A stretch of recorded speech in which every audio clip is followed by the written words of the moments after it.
We got another satisfying render that we're doing here, and it's a challenge between us four. Another aspect of this render challenge is that we need to use Cinema 4D and render everything with Redshift. And that's because Maxon is sponsoring this episode, so we're gonna be using their software. Fortunately, I already use that software, so it sounds good to me.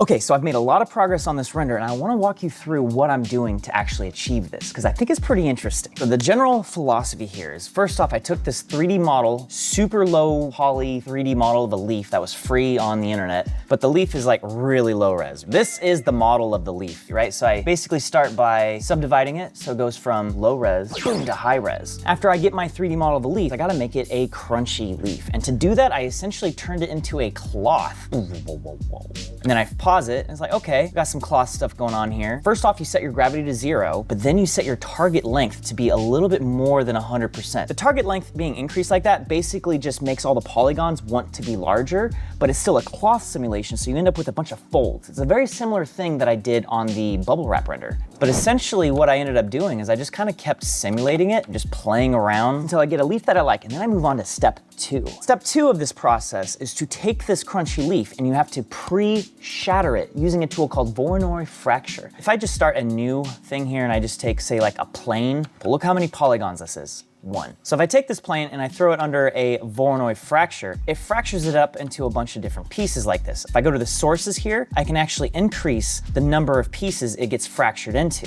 The problem is that this doesn't look very natural. It's very even, all the pieces are roughly the same size, but the Voronoi Fracture has a really cool effect called geometry glue. It basically glues a lot of those fragmented pieces together, and so what you end up with are fewer pieces, but look at the edges of these clusters. Now we're starting to get something that seems a little bit more natural. And that was actually a key clue I got from Chris Schmidt from Rocket Lasso, who's probably the most talented Cinema 4D artist I know of. I'm fortunate enough that I can call him and be like, hey, I have a problem, can you help me? And he's like, oh yeah, you just do this and that. And I'm like, oh, okay. I basically froze this simulation. So this is now officially the geometry we have. It's no longer a plane, it's kind of like this weird cloth thing. I can put this into the Voronoi Fracture. Now we have a fractured leaf here. Step 3 though, is to crunch this leaf. And to do that, I'm going to do a rigid body simulation with the Bullet Solver, one of the most robust, historically amazing solvers for rigid body dynamics of all time. Cinema 4D does have a built-in simulation system that does a whole bunch of stuff like pyro, smoke, cloth, obviously, oh, and liquid now, but nothing can beat the rigid body bullet dynamics when it comes to having thousands of pieces trying to interact with each other. The idea here is that if I hit play,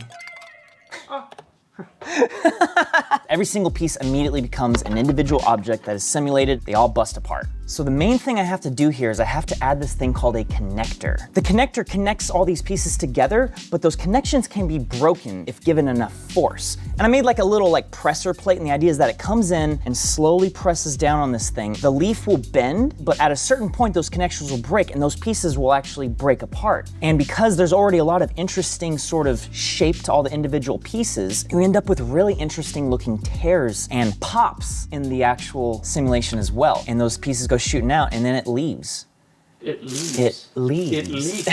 It leaps away. Once I've done those 3 steps, I essentially baked it out as an alembic sequence, and I re-imported each of my sequences into a new project file that I can then place around and retime as necessary. So this was a challenge internally for us, but there's also an oddly satisfying render challenge happening for the public.